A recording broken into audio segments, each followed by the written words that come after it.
قابليه انه والله تروح وتصوت وتوقف بالدور، وخصوصا فترات الازدحام والتوقيت ما تم تغييره من 8 ل8، يعني وقت الفطور هذا الناس صعبه شويه هم تروح.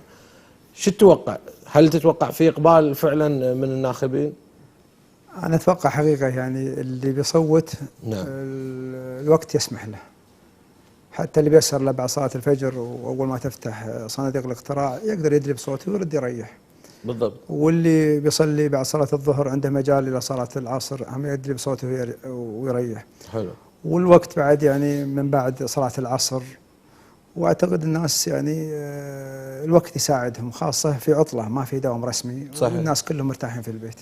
جيد. فانا اعتقد واجزم حقيقه الناس اليوم مصلحتهم مصلحه لازم يشاركون في الانتخابات، لان المجلس ما يطلع الا من الناخبين، والناخبين هم الشعب الكويتي. صحيح. طيب في قضيه يعني، واتمنى يعني انا ادري فيك ان انت، انا مو اول مره التقي فيك، وادري فيك انك انت شخص صريح ومباشر. في قضيه قاعد تدور اليوم في الدائره الخامسه ودوائر اخرى، هي ما طغت على هذه الانتخابات، ظاهره شراء الاصوات.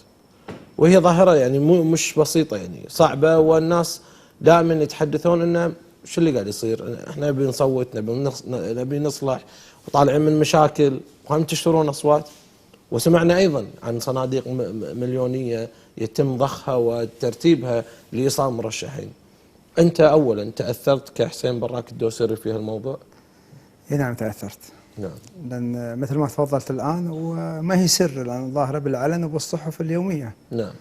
في صناديق موجوده بدعم مرشحين معينين، وهذه مو سر حقيقه. ومع الاسف يعني كنا نتوقع ان الحكومه تكون فعلا قبضتها حديه على هذه الصناديق، الا انها الشبهات تدور حول الحكومه لانها لم تنفي ما نشر في الصحافه، وما مسكت اهل الصناديق اللي فعلا الان يدعمون مرشحين معينين. فالحكومه الان في شغلها قاعد تناقض نفسها. نعم نقول جزاكم الله خير وعلى ضبط الراشي والمرتشي. مو هذا شوي متناقض الوضع. في تناقض. انا امسك الراشي والمرتشي وبنفس الوقت انا ادعم، شلون؟ يا ريت توضح لنا اياها. انا عشان ابري ذمتي قد يكون الصندوق من فئه معينه. نعم. لذو مصلحه معينه، اصحاب مناقصات معينه، لايصال ناس معينين على سبيل المثال. نعم. زين قد يكون ذو مصلحه ما تكون يعني. بس الان الحكومه دام هي عرفت الان وضبطت كذا مرشح بالنسبه لشراء الاصوات، اعتقد انها قادره انها تضبط هذه الصناديق. فلما صرحت الصحف المحليه ما نفت الحكومه، وما سمعنا يوم من الايام مجموعه انها انضبطت. هل اللي انضبطوا الان هم سلسله لهذه الصناديق؟ يجوز. نعم. قد يكون. بس الفترة هذه مدى خطورتها براك هذه، يعني مسألة شراء الذمم طبعا ناهيك ان احنا في شهر فضيل، خطورتها الاجتماعية الاقتصادية، شنو خطورتها على الناس؟ أنا أقول لك أستاذي خطورتها، هو قاعدة عامة اللي يشتريك يبيعك. هذا واحد. صحيح صدقت. وثاني الحكومة لا تنظر والله فلان يطلع ولا ما فلان يطلع، زيد من الناس طلع وما. إذا القضية قضية المال السياسي وشراء الذمم، أنا أخاف يوم من الأيام في الانتخابات أن يكون في اختراق من دول خارجية تدعم مرشحين معينين بهذه الصناديق، وبالتالي الخسران الكويت. صحيح. حتى الحكومة راح تفلت زمام الأمر من يدها. مع أن الفترة اللي طافت حقيقة يعني أنا شكرت حقيقة وصرحت الأجهزة الأمنية على هذا الدور الجبار، ويشكر لهم في ميزان حسناتهم صراحة. نعم. حبيت أنا حقيقة أني أشكرهم على رأسهم وزير الداخلية. جيد. طيب أبو براك، الدائرة الخامسة في عندها شغلة غير موجودة في باقي الدوائر، وهي مع الأسف هي مشكلة وليست إن المشاكل البيئية. يعني من فترة بسيطة سمعنا عن مصنع كبريت وغازات كبريتية طلعت في صبحان، وأيضا في السابق سمعنا عن ما يحصل في أم الهيمان. هذه المشاكل إلى متى ما قاعد نسمع عن حلول جذرية له؟ وهل أنت حاطها من ضمن برنامجك الانتخابي، وهل ستسعى في حلها؟ أنا أقول هذه فعلا ما أخذها بعين الاعتبار. نعم. والمفروض هذه مسؤولية أعضاء مجلس الأمة، لأن عضو مجلس الأمة لما يحالف الحظ يعتبر يمثل الأمة بأسرها. نعم. وأهل الدائرة الخامسة جزء من الشعب الكويتي، وجزء لا يتجزأ من دولة الكويت. فهذه المشكلة موجودة صار لها فترة طويلة. إذا فعلا الإخوان اللي إذا حالفهم الحظ الموجودين في الدائرة الخامسة بدعم من النواب الآخرين أنهم فعلا يقدرون يضغطون على الحكومة أنها تسوي معالجة جذرية حقيقة لهذه الآفات. والمنطقة الآن لو تدشها أخ مشاري الحين، يعني مو تقول لي تحس شيء ملموس بالشم، وفي أمراض الآن مزمنة، وشباب وحديثين الولادة ترى يعني سببت لهم يعني أزمات صحية طويلة منذ الولادة في الصدر أو الربو أو غيره من الحساسية أو غيرها. فأنا أعتقد ما في بلد في العالم تلقى مصانع قريبة من المناطق السكنية إلا بالكويت. والحكومة من تحمل هالمشكلة؟ هذه مصيبة يعني، كارثة تعتبر ببراك. والله تحمل الحكومة. نعم. بس أنت لما تشوف الحكومة الحين غير قادرة على تطوير الخدمات الصحية، غير قادرة على تطوير التعليم. نعم. ما عندها برنامج عمل. فهذا جزء من المشكلة اللي عند الحكومة.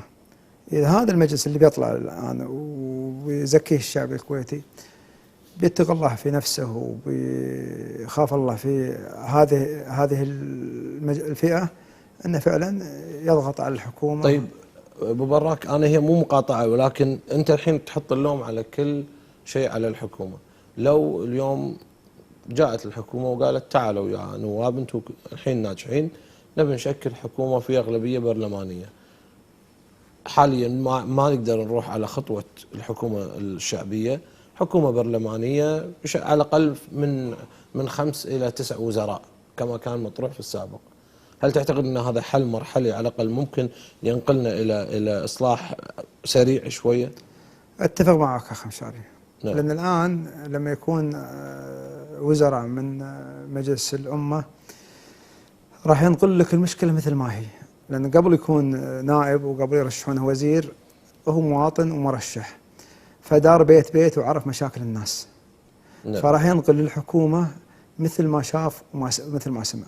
حلو. فراح يجيب فعلا نتيجة أكثر، يحقق نتيجة أكثر من الوزير اللي مرشح مو عارف بس شنو ظروف المنطقة أو المشاكل المتواجدة فيها، ما يعرف، جابوه وحطوه وزير. نعم. وشارك في مجلس الوزراء، وأغلبهم خاصة الجدد ما عندهم خبرة طويلة، فتلقى يعني خبرته قصيرة ما راح يحقق. لو عرضوا عليك الوزارة راح تقبل ببراك؟ يعتمد على تركيبة المجلس وعلى تركيبة الحكومة.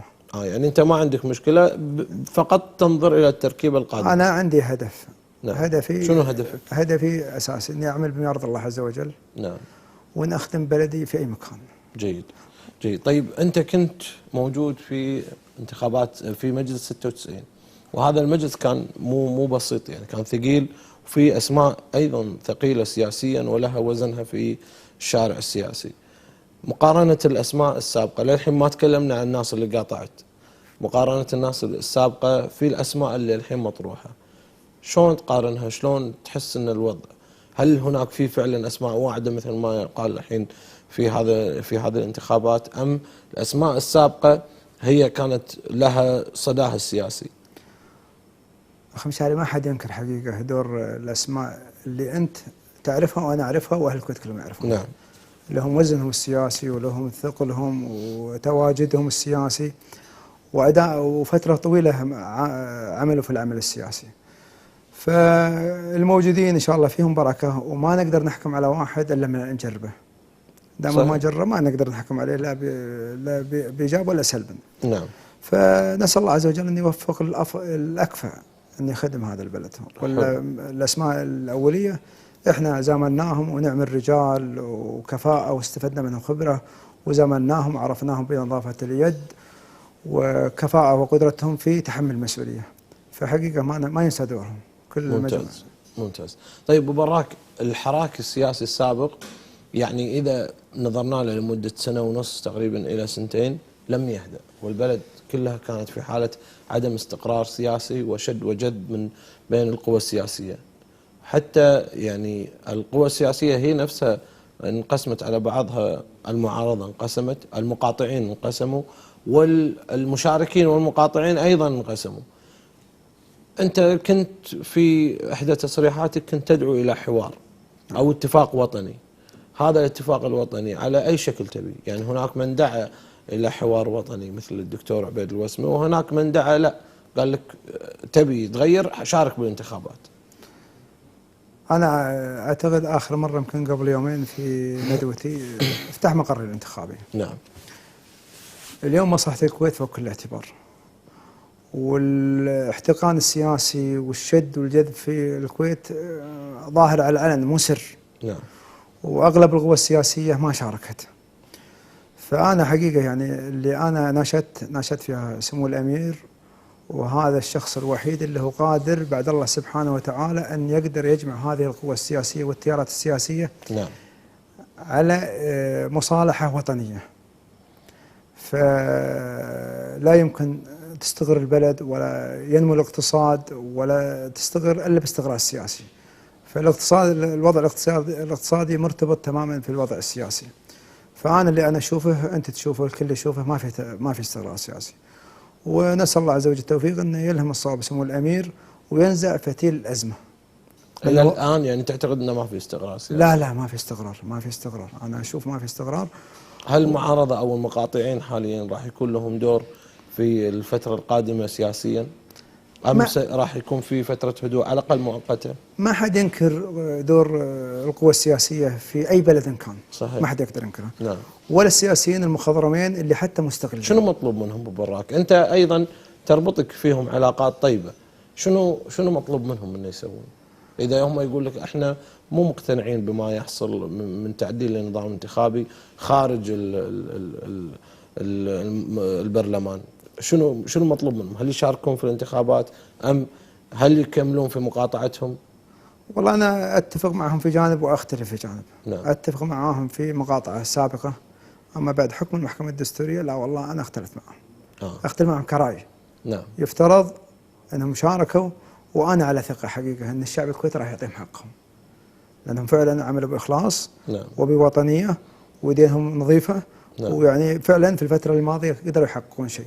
فكنت حقيقة أني أتمنى أنهم فعلا في هذا المعترك أو السباق الانتخابي. فأنا أقول لما يقول مصالحة وطنية، سمو الأمير ما يخفى عليك يعني يوم من الأيام الجمعة القارة الآسيوية كلها في الكويت.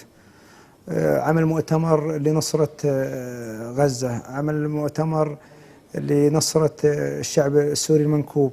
نعم. فما حد ينكر حقيقة دوره والفترة اللي عمل فيها على مدة طويلة بخبرته وحنكته السياسية. نعم. فيبقى والد الجميع وهذا أبنائه وشعبه، حتى وإن اختلفنا بالرأي يبقى سمو الأمير دستوريا هو رأس الدولة وهو رئيس الدولة، شرعا هو ولي الأمر، اجتماعيا يعتبر والدنا، وعرفا يعني والدنا يعني. نعم. ما ولما احنا الناشده يعني لن ضاقت فينا السبل، ما فيه ترى يعني احد يقدر يحل هذه الازمه الا سمو الامير. ممتاز.